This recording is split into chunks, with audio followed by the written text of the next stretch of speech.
Hola familia, ¿cómo estamos? Espero que bien, espero que estemos bien en casa. Hoy vamos a hacer una canción buenísima, es un poco difícil, pero yo sé que a ustedes les va a salir, ¿dale? Antes de arrancar, vamos a mover la cintura, vamos a mover los bracitos, vamos a mover la cabecita y la canción dice así. Yo cada vez que diga algo, ahí en casa lo repetimos y dice: hay un barco en el fondo de la mar. En casa no dijeron nada, ¿no? Vamos de vuelta. Hay un barco en el fondo de la mar.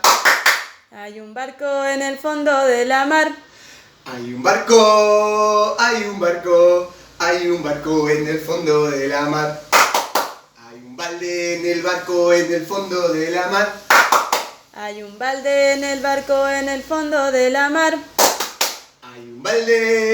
Hay un balde en el barco en el fondo de la mar. Hay un palo en el balde en el barco en el fondo de la mar. Hay un palo en el balde en el barco en el fondo de la mar. Hay un palo en el balde en el barco en el fondo de la mar. Hay un gancho en el palo en el balde en el barco en el fondo de la mar.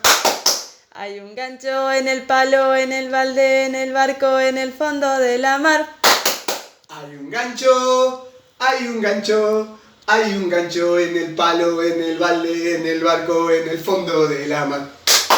Hay un peine en el gancho, en el palo, en el balde, en el barco, en el fondo de la mar.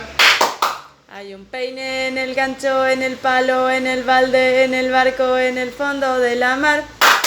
Hay un peine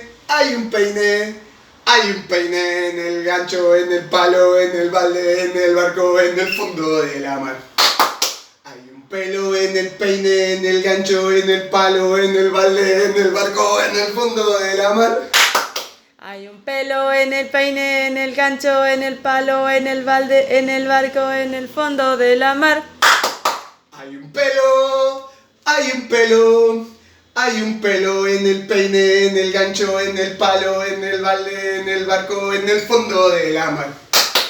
Hay un piojo en el pelo, en el peine, en el gancho, en el palo, en el balde, en el barco, en el fondo de la mar. Hay un piojo en el pelo, en el peine, en el gancho, en el palo, en el balde, en el barco, en el fondo de la mar. ¡Perfecto! Hay un piojo en el pelo, en el peine, en el gancho, en el palo, balde, en el barco, en el fondo de la mar. Perfecto, familia. Espero que le haya salido en casa. Acá nos salió más o menos, es difícil la canción, así que bueno. A lavarse bien las manitos, hacer caso en casa y portarse bien. Dale, nos vemos chicos, nos vemos familia. Chau, chau, chau.